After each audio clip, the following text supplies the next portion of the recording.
Assalamualaikum warahmatullahi wabarakatuh. Nama saya Tera Pujalasari, NIM 190401007. Saya mahasiswa Universitas Muhammadiyah Riau. Berikut adalah penjelasan saya soal UTS Deep Learning, di mana saya diberi soal menjadi salah satu alasan untuk bisa mengerjakan UTS itu. Yang pertama, identifikasi masalah apa yang ingin diselesaikan oleh paper tersebut, apa urgensinya, dan masalah yang diangkat tersebut. Terkait konsep yang dipelajari pada artikel tersebut dalam konteks kasus nyata atau simulasi menggunakan bahasa RNN. Melakukan evaluasi terhadap model atau konsep yang diusulkan dalam artikel. Mendingan dibuat dengan bahasa Python. Mana identifikasi masalah apa yang ingin diselesaikan oleh paper tersebut. Di sini saya mengambil paper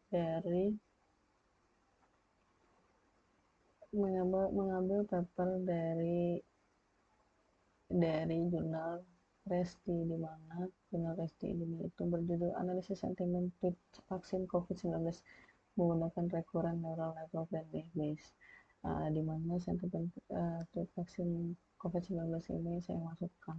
Saya jadikan salah satu inputan. Kita input dulu bahasa dan vocabulary library yang kita butuhkan di sini. Dan jangan lupa untuk menginstal Pandas namanya. Selanjutnya itu saya masukkan data itu di dalam drive saya. Jadi di drive itu kita copy paste gitu atau bisa disambungkan. Jadi seperti ini. Jadi kita open, kita buka di sini, nanti akan terproses. Terus selanjutnya itu ini adalah evaluasi, di mana evaluasi bisa ambil dari TF-PDF. Tapi TF-PDF ini nanti saya akan membuat atau menjelaskan saya bikin ada dua TF-PDF. Di sini adalah efektivitas bahasa untuk yang berada di jurnal Resti tadi. Jadi terus selanjutnya itu adalah grafik di mana sentimen positif, negatif, dan netral di postingan ataupun di jurnal yang ada di jurnal Resti tadi. Jadi saya input datanya. Ini adalah input grafiknya. Terus ini adalah input calculate-nya. Calculate akuransi itu calculate akuransi antara postingan sama jurnal yang dibikin oleh jurnal riset tadi. Selanjutnya itu ini berakurasi 99.40% sama precision 0,1% equal 99,50%. Terus ini adalah positif kolom itu hanya kolom yang positif aja. Kenapa bisa dikatakan positif? Karena data COVID artinya positif. Itu saya masukkan seperti ini normalization-nya. Nah, lalu saya membuat RNN-nya. Dengan RNN-nya itu saya ambil dari sini. Jangan lupa juga dataset yang digunakan itu sesuai dengan dataset yang ada di jurnal ini. Tapi saya nggak bisa membuka Kaggle yang ini, jadi saya alihkan ke Kaggle yang baru. Karena Kaggle yang baru itu adalah salah satu Kaggle juga, Kaggle yang saya ambil pribadi, dikarenakan Kaggle yang diberikan itu tidak bisa dibuka. Jadi ini adalah forecasting RNN-nya saya buatkan sesuai dengan yang sama seperti di sini. RNN-nya untuk kasih pembahasannya itu ada di sini. Sama. Lalu ini adalah saya membedakan atau memisahkan naive Bayes, bahasa naive Bayes RNN dengan beberapa bahasa saya pisahkan untuk classification methodnya. Ini perubahannya seperti ini. Akurasi classification methodnya itu lebih akurasi di RNN jadi beberapa bahasa, itu di beberapa metode, bukan bahasa yang metode. Selanjutnya itu saya melakukan preprocessing. Preprocessing ini saya ambil dari preprocessing yang ada di jurnal ini. Saya ambil dari preprocessing yang ada di jurnal ini. Saya masukkan, saya import NLTK dan install NLTK, di mana NLTK ini adalah neural language-nya. Jadi kita import vocabulary atau library yang kita butuhkan.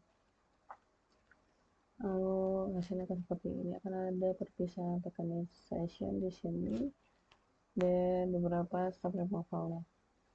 Selanjutnya itu adalah TF-IDF. Ini kenapa saya bilang di awal tadi TF-IDF saya mengerjakan dua. Ini TF-IDF yang saya ambil langsung dari jurnalnya. Metode yang kita boleh membuat pada hubungan sebuah term dengan sebuah dokumen. Ini TF-IDF nya. Jadi ini adalah TF-IDF matrixnya yang sesuai dengan ini. Saya pisahkan. Lalu selanjutnya itu soal nomor 2, di mana soal nomor 2 itu adalah deskripsi kasus. Deskripsi kasus Anda memiliki dataset yang berisi medis tentang pasien mungkin atau tidak mungkin mengalami gagal jantung. Tugas Anda adalah untuk mengembangkan model jaringan saraf tiroid atau JST. Kayak di sini kan dikasihnya link Kegel ini ya, tapi link Kegel ini nggak bisa saya buka, itu 404 error, jadi saya buka yang barunya. Saya buka yang barunya itu di database stroke prediction. Database stroke prediction seperti sama sebelumnya, dimasukkan ke dalam drive kita, lalu kita read dan kita baca, kita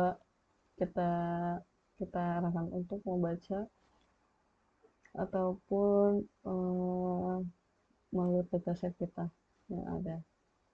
Nah, ini adalah untuk masukkan akurasi misalnya data preprocessingnya. Ini sudah masuk. Kedua itu adalah inputannya. Inputannya di mana di sini tugasnya itu adalah melakukan analisis, lakukan preprocessing, bagi dataset menjadi training dan testing untuk menguji model. Nah, yang saya kerjakan ini itu saya jadikan satu semuanya, dimana saya jadikan semuanya itu adalah tabel grafik seperti ini. Untuk BMI itu kebanyakan di umur 60 itu sehingga bisa sampai 2000 orang, di glukosa 250 itu bisa sampai 1750 orang, di walk type itu juga termasuk salah satu yang bikin heart value juga, dimana yang kerjanya lebih praktik itu bisa sampai 3000 orang. Langkah pertama itu menjelaskan model JST yang diusulkan. Model JST yang diusulkan adalah model JST yang klasifikasinya biner. Model ini akan memprediksi apakah seorang pasien mengalami gagal jantung atau tidak. Jadi menggunakan arsitektur jaringan saraf tiruan feed forward dengan 3 layer. Layer pertama adalah layer input yang menerima data medis dan pasien. Kemudian ada layer tersembunyi. Model JST ini menggunakan fungsi aktivasi ReLU pada layer tersembunyi. Fungsi aktivasi ReLU adalah fungsi aktivitas yang sederhana dan efisien. Yang kedua itulah mengambil datasetnya, dimana saya mengambil datasetnya itu dari age, hypertension, heart disease, level merit, work type, average glucose level atau BMI. Terus kita analisis, dimana analisis itu adalah usia, age-nya itu adalah usia pasien, seksnya, jenis kelamin. Terus kita analisis data target yang digunakan, seperti stroke, apakah pasien mengalami stroke di ketentuan tertentu gitu. Lalu kita buat rancangan JST-nya. Grafik close-nya itu seperti ini.